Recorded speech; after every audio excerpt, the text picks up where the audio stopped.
Hello, creative seekers. Today we're going to be talking about the best films of 2023, or to be more precise, my favorite films of 2023. And I'm going to try to present this top 10 list in a way that's helpful, that leaves you with something inspiring or a different perspective, or gets your wheels turning about a way that you can improve the movie that you're going to make in 2024. Okay, so number 10 has a tie. A three-way tie. And I know that's cheating, but okay, I really had trouble getting it down from 12 to 10 films. And each of the films at number 10 has something in common, which is a very soulful performance by an amazing actress. So the three films that are tied at number 10 are The Taste of Things, Are You There, God? It's Me, Margaret, and Naiad. Okay, so let's take them one by one, and let me tell you a little bit about each film and what I loved about it. The Taste of Things is a French film directed by Anh Hung Tran about a chef played by Benoit Magimel and his longtime cook and lover played by the incredible Juliette Binoche. And it's Juliette Binoche that I wish to talk about for a moment here because she delivers a soulful, incredible performance. And there's a quality about Juliette's work that I want to bring up to you to think about, the ways that you're going to direct your actors, even when her character is facing very trying or challenging circumstances. Somehow, Juliette makes a surprisingly joyful choice. And the joyful choice that she makes causes us to have an even greater feeling of pathos towards her, because it's more complicated than just watching somebody who's sad be sad or someone who's angry be angry. There's this multi-layered quality to it because she's making a joyful choice. And I just want to bring up in general, when you're directing actors or acting yourself, I think that fragile joy is actually surprisingly difficult to capture on camera compared to rage, sadness, disappointment, lust. I feel like those are all easier emotions to capture on camera than the fragile joy that Juliette Binoche just embodies. So she is a treasure, and I just look forward to each and every film that she does. Now I want to get into Are You There, God? It's Me, Margaret, which is a coming-of-age story based on the Judy Blume novel that was once banned in the 1970s or 80s, hard to believe. But it's a story about Margaret and some of her friends as they face the transition from girlhood to womanhood in suburban New Jersey.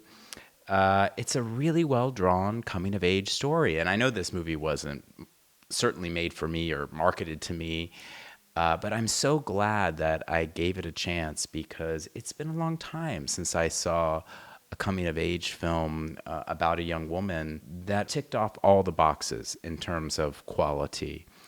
And even though I've never had that experience, it made me feel like I could understand the experience more after watching the film. And the performance that I want to point out in this one is Rachel McAdams as Margaret's mother. This is a performance that embodies, in my opinion, a style of acting. And I think there's kind of a spectrum of great acting.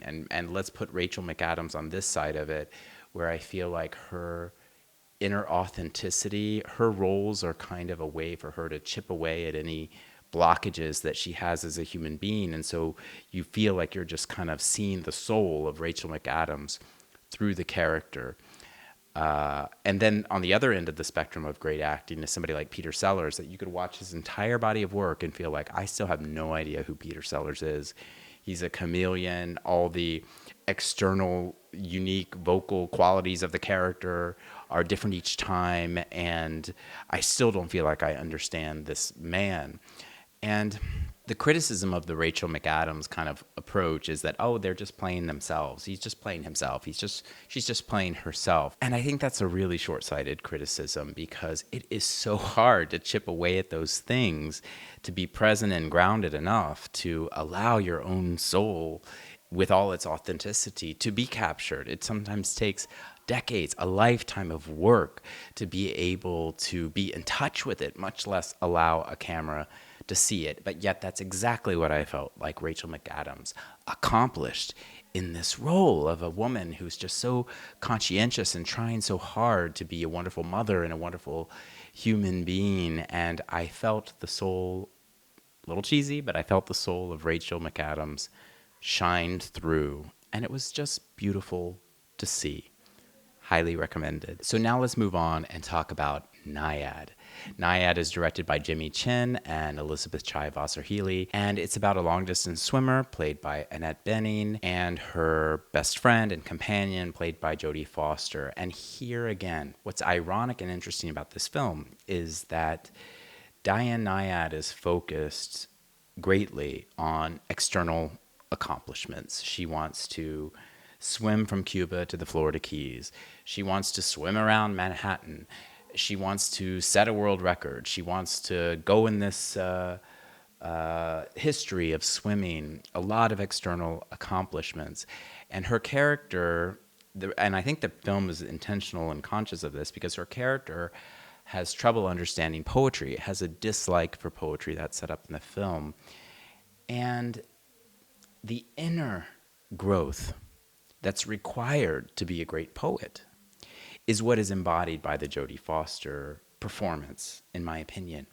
And so her performance, Jodie's, it just has this lived-in, authentic quality of a lifetime of confronting your inner demons and making your way through that so that you fall into more and more of yourself, and then the camera captures it. So I thought it was an irony that this film, that it's ostensibly about a very externally driven woman, that the true hidden strength of the film is this very internal poetic performance by Jodie Foster.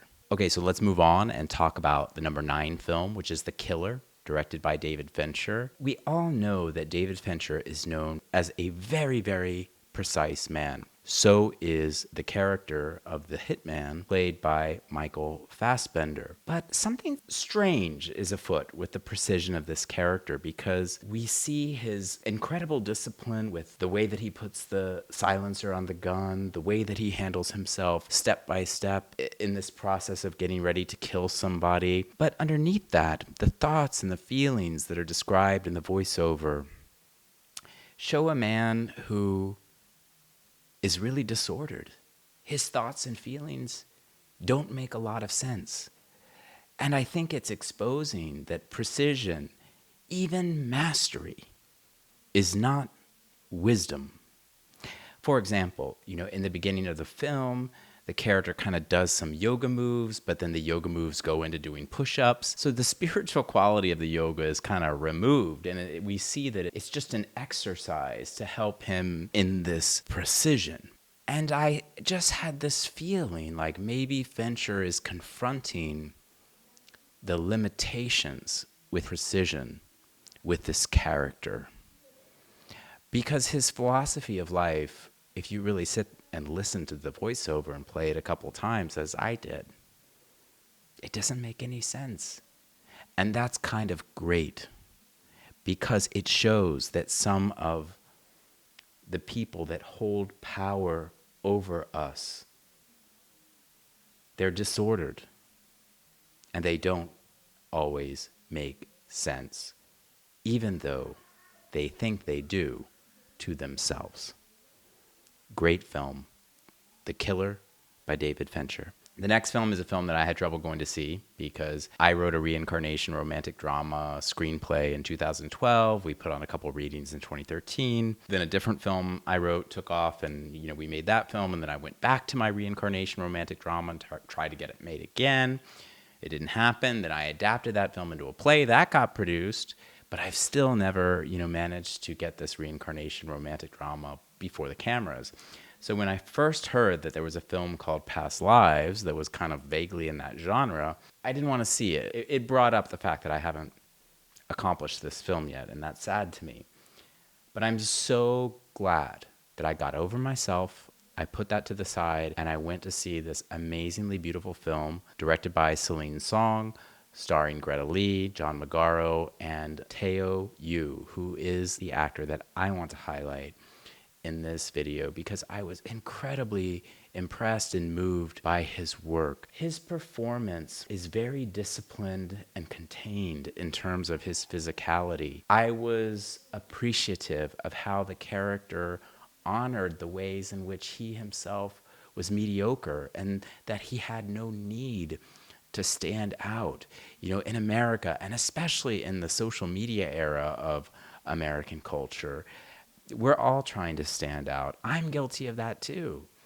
But this character, knowing, recognizing, accepting, and almost even celebrating the ways that he was average, that was so refreshing and beautiful, because it reminds us that we all have value and that we're all more than what we seem to be, even if we just have an ordinary job, an ordinary income, or ordinary accomplishments. So I thought the whole team that put together Past Lives did a terrific job, but I want to give a special tip of the hat to Teo Yu, who delivered one of the best performances of the year, bar none. Next on the list, I want to talk about number 7, Anatomy of a Fall, written and directed by Justine Triet. It's anchored by an incredible, mind-blowing performance by Sandra Hüller. I could do a separate video all about the performance, but for this segment, I'm going to focus on the screenwriting of Justine Triet, which is truly masterful, because with each new layer of information about the character of Sandra, it's a quirky thing about this movie, the character named Sandra is played by Sandra Hüller.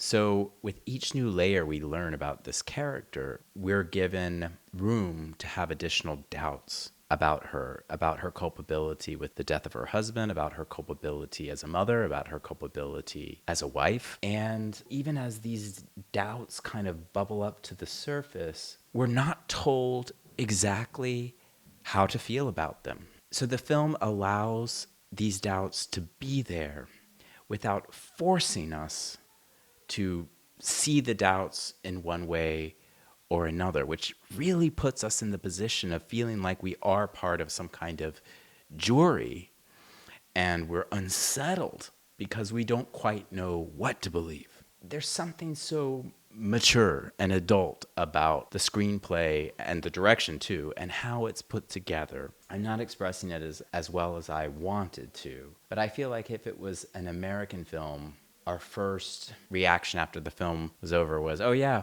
I guess she was guilty or not guilty, however that particular script went.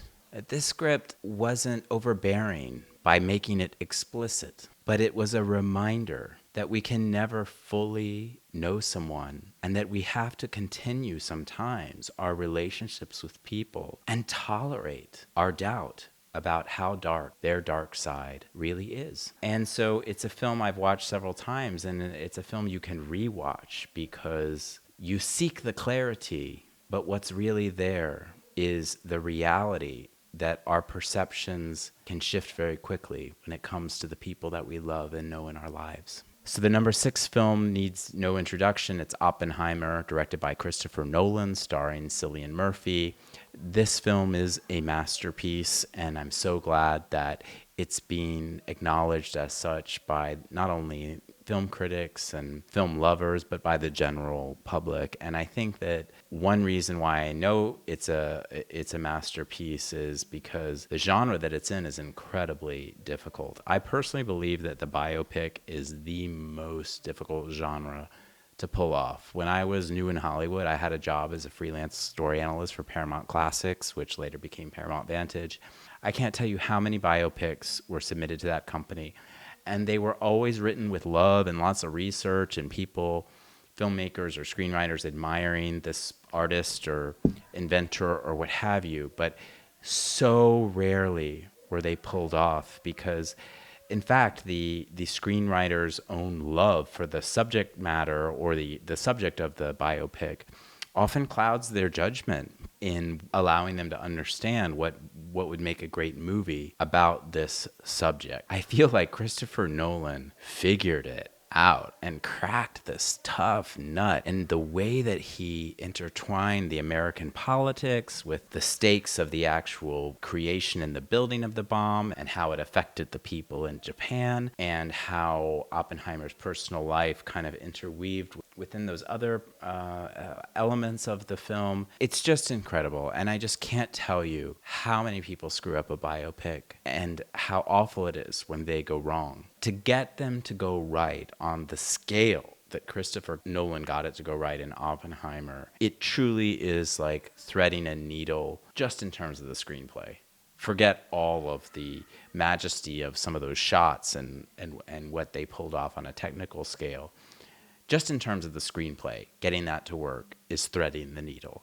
So my hat's off to you, everybody who created Oppenheimer. It is a wonderful film. It is a masterpiece. My number 5 film is Perfect Days by Wenders, starring Koji Yakusho. It's a meditative film. And unlike The Killer, where I felt like the yoga was purposely mixed with the push-ups and there was no spiritual content to some of this spiritual talk, Perfect Days is a film that truly reflected the feeling of living a life that is a meditative or a thoughtful, compassionate life. It's about a janitor who cleans bathrooms. He has such a humble position. He didn't always. He's clearly from a wealthy family and made a decision at some point in his life. It seems like a courageous decision to live a much more humble life. And he's satisfied with that humble life. And his satisfaction with that humble life is written on his face. And it's deeply moving, to me at least. And it engenders hope because we think, wow, even under humble circumstances,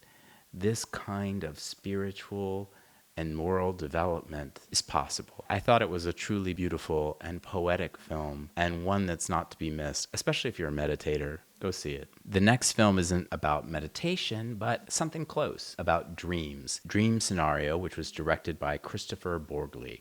Now, out of all the directors on this list, the one that I think would be most fascinating to go get a drink with in Los Angeles would be Kristoffer Borgli. This guy has a wild and fun and trippy imagination, but it's all rolled into his sharp observations of how society is functioning right now.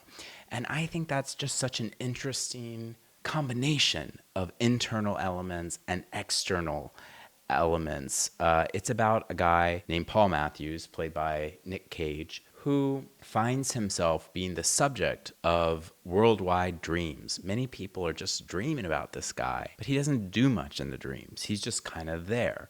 So he becomes a cult phenomenon.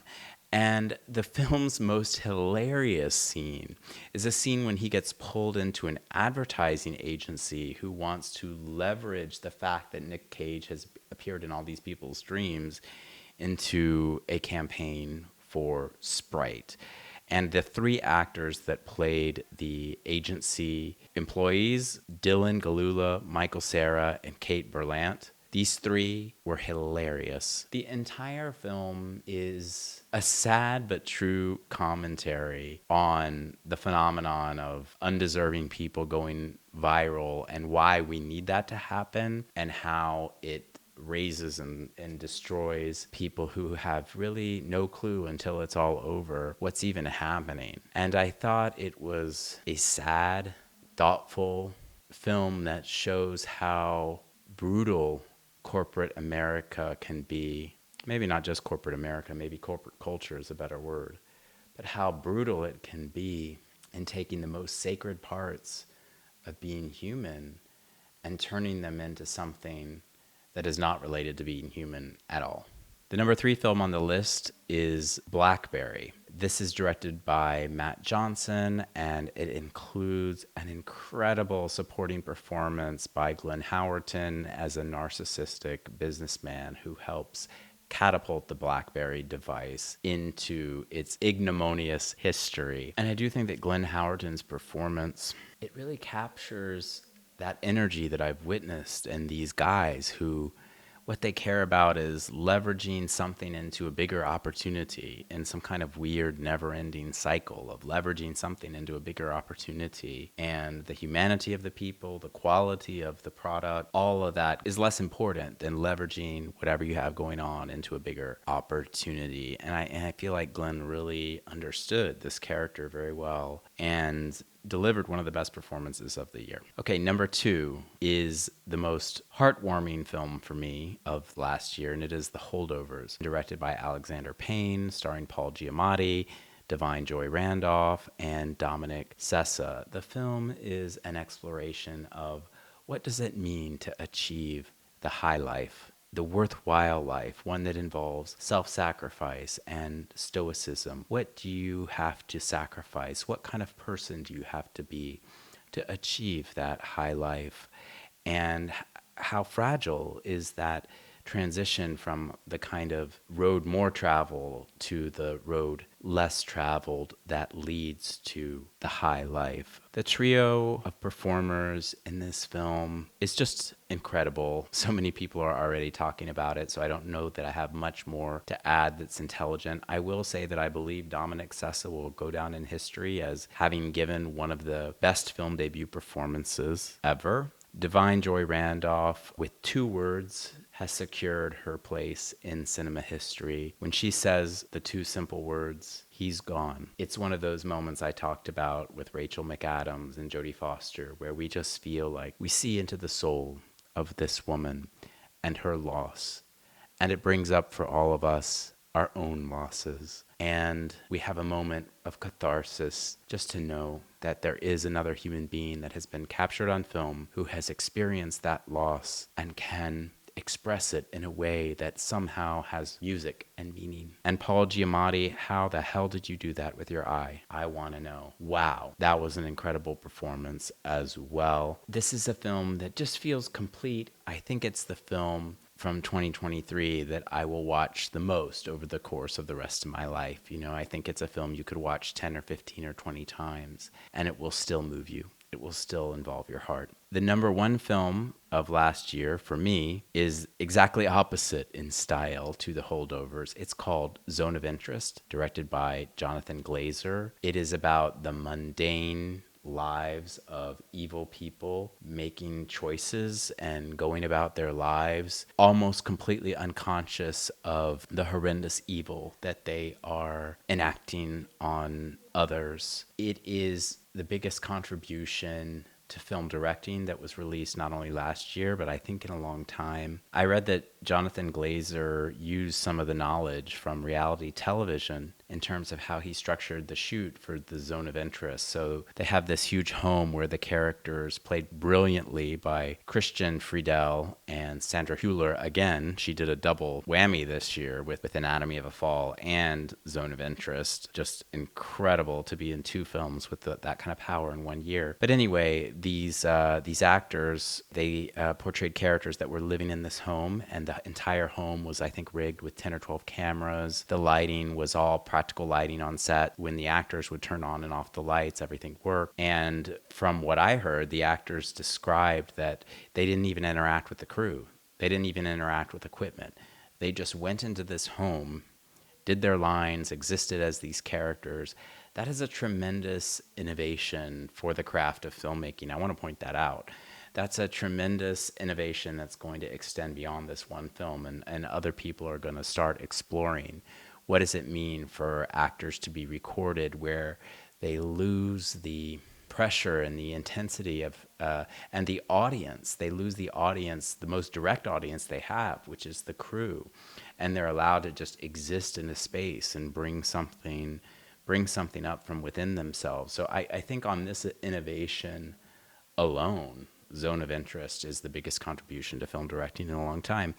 But I also believe that the way that Jonathan Glazer understands the split between the conscious mind and the unconscious mind. This is a man who is incredibly well developed, I think, and I just admire him so much. And I thought that the flashes into the unconscious and the moments when characters had something about this environment hit them that they weren't aware of before. It's just such a scary and sad reminder that for all of us, our own unconscious mind is the great equalizer, because whether you're incredibly intelligent or whether you're stupid or whether you're rich or whether you're poor, all of us have a piece of our own psyche that is unknown to the conscious part of ourselves.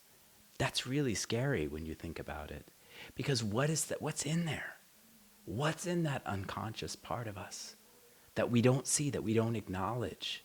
And what passively do we refuse to confront within our own psyche that could develop into the kind of evil that the characters in Zone of Interest indulge in, which ruins not only their lives, but the lives of millions of other people? So I believe that Zone of Interest is an unpleasant film. I've seen it twice. Unlike The Holdovers, I don't think I'll ever watch it again. I don't think I'll ever watch it a third time. Twice was enough. But the film had a tremendous power, and Jonathan Glazer's innovation with the way he put it together, it makes it, for me, the #1 film of 2023. So there it is. Those were my top films of 2023. Watching a movie is a very subjective experience. I have no control over what hits my heart and brain deeply, and it could be very different than what hits your heart and brain deeply. So please feel free to leave your own top 10 list in the comments, or if something I've said about a particular film sparks an idea or a different opinion in you, feel free to leave that in the comments below. I'm also in the description going to leave you a link to a list of 400 classic films. So if you ever want to dive into classic films, it's a good list to go check off as you watch them and make a little note. That's available for free as a PDF in the description below. And we have a couple other benefits for our Patreon members, so I'll leave that in the description below. And I look forward to connecting with you on another video where we go into a different aspect of the creative process. And until then, for all you creative seekers, I hope you have an amazing day. See you real soon.